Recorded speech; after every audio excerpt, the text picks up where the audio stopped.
Like Adam and Eve in the Garden of Eden, nothing given freely is fully appreciated. More! No, not so loud. They may hear you. Another show, another headache.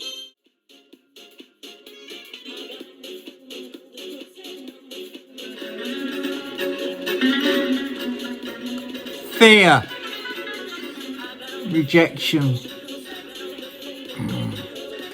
hits us all in life, doesn't it? And more often than not, as an artist, very sensitive people that we are, we take it on a lot more than maybe most people do. Am I good enough? What are people going to think about me, my work, my artwork? How's that going to make me feel? And putting yourself into that situation, that fear is what pulls us back. We're scared what other people think. We're more concerned about other people's opinions than how it makes us feel. So when we're doing art, we have to think to ourselves, how and why are we creating? Are we doing it for other people's opinions? Are we doing it for ourselves and our mental health and our own enjoyment? That's probably the best way.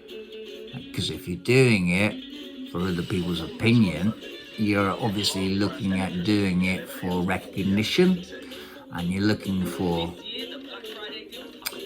profit and things like that. And that is something that we shouldn't do. So the fear of rejection comes into it as well. And rejection in many, many forms. Applications to university, to get into university, and presenting your artwork. And like I said before, am I good enough? And then you go and the rejection, if you get rejection, comes back. And that demoralizes you, and you might end up just saying, forget about it, won't bother. No one in life likes rejections. For job interviews, all of it culminates itself into the same thing: fear and rejection. And it's a very, very difficult thing to actually comprehend and deal with, and it's more of a mental thing. And there are a lot of cognitive behavioural therapies that you can go through. What my research has actually found is art and your own heart.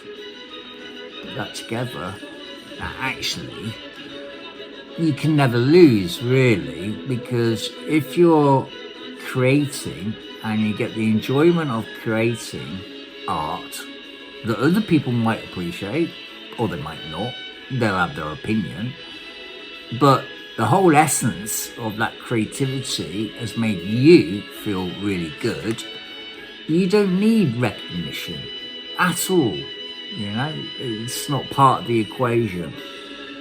And I'll just highlight a little incident. When I went for my interview at university, and I had to present my heart, my skills, in front of these two lecturers there, and they just ripped into it. I'm sitting there, I've got a hangover actually, and I've said that in another story so you get a bigger picture of exactly what went on. But they ripped into it and said that it didn't have a direction, they didn't feel that it said a message clearly enough. And I pepped up and was true to myself. I mean, that's them saying rejection pretty much. And I said, I am not designing for the sun star type reader, where They just want it there and then. I'm designing for the Independent, the Guardian type reader that likes to look at it and be engaged with it in a mental way and think about it. And I find it an insult to their intelligence to blatantly plaster it there. And I got up and stormed off. And they gave me the place out of God knows how many that day. I think there was about 40 odd of us, or 50, I don't know. But by being true to myself and understanding rejection. I worked at BT, customer options, on the phone. You call up someone like telesales people do all the time. No, not interested. Bang. Rejection, rejection. Don't take it personally. But as an artist, because we're very, very sensitive people, we do have a tendency of doing that. And that can sometimes stifle our creativity because we're constantly thinking about what other people think. Will they like my work? And everything keeps changing now. NFTs, the amount of scams or whatever going on out there. I get approached all the time. Love your work. Can we do business together as an NFT? And I say, go to Saatchi and you can buy my original artwork and do whatever you want with it, camera it, and then do your own NFTs from it, you know? Buy the original. Stop playing this computer. So rejection and fear. Fear in art is what stops us from breaking those boundaries and moving forward. And the fear comes from rejection, the fear of rejection. So when you minus the rejection out of the equation, therefore, you shouldn't really have any fear, should you? And therefore, you can move forward and do whatever creativity you want to investigate. And you'll never lose. Never lose. How can you? But if it's for monetary gains, then that's an entire different scenario, isn't it?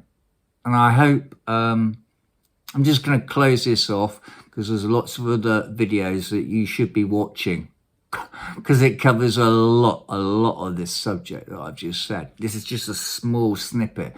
And in my book, Journey of a Confused Artist on Amazon, it scrapes a little bit at the surface because there's a lot more below and we need to investigate that. And the whole of this channel, Journey of a Confused Artist, my book channel, is investigating art. It's not about the techniques. I'm sorry, you can go to loads and loads more channels about that.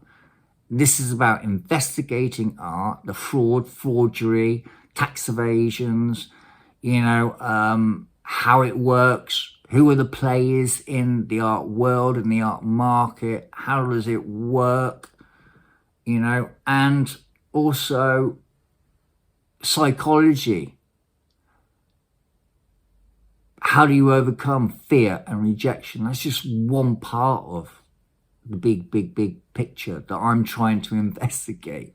Now, help me get to Florence.